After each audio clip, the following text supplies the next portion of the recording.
So our topic for today's video is sino nga ba si algorithm at ano ang papel niya dito sa YouTube. So number 1, sino nga ba si YouTube algorithm? So si YouTube algorithm guys ay isang system or isang utak ni YouTube. Siya ang nagpapakita sa mga viewers or siya ang nagpapakalat ng ating mga videos based sa ating interest at based sa ating behaviors.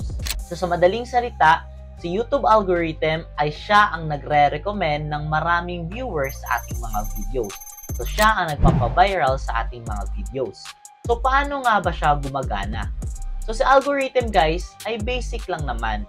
Gumagamit lang siya ng iyong data analytics para malaman niya kung ano ang dapat niyang iraran or ano ang dapat niyang next step na gagawin. Katulad ng watch time, click-through rate or CTR, or engagement kagaya ng likes, comments, views, at marami pang iba. Kung ano ang mga videos na pinapanood mo sa iyong YouTube channel. So, si algorithm ay may utak. So, kung napapansin nyo ba guys, na once mag-scroll kayo ng puro ka-OA-han, lahat na lang na makikita nyo sa feed nyo is lahat ka-OA-han na lang din.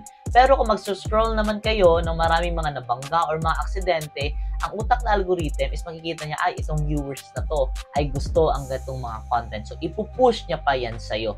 Ganyan nag-work si algorithm. Number 3, bakit nga ba siya importante?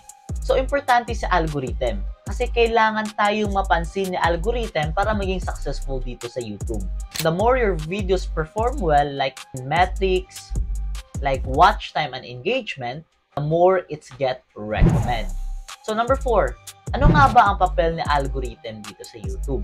So, si algorithm ay magtutulong sa atin to make our channel grow, to get a lot of subscribers and views. So, madaling salita guys, hindi naman mahirap talaga dito sa YouTube automation. It just, we really need to have a better strategy, right strategy, and of course, pasensya. And also, mahalaga din ang ating pag-optimize ng ating mga titles, descriptions, tags, keywords, at iba pa. At also mga engagement or call to action. Kasi kung ano lang ang nakikita ni algorithm, yan lang din ang gagawin niya. Kung pinanood mo yan ng sobrang haba ang videos, the more niyang ipopromote ang same na content. So, sa madaling salita, si YouTube algorithm ay isang gatekeeper ng success ng iyong YouTube channel. Kapag na-master mo siya kung paano siya gamitin or paano nga ba siya gumagana, mas madali mong mapapalaki ang iyong YouTube channel. So, sa last na video na to is papakita ko sa inyo kung paano nga ba gumagana sa algorithm actual.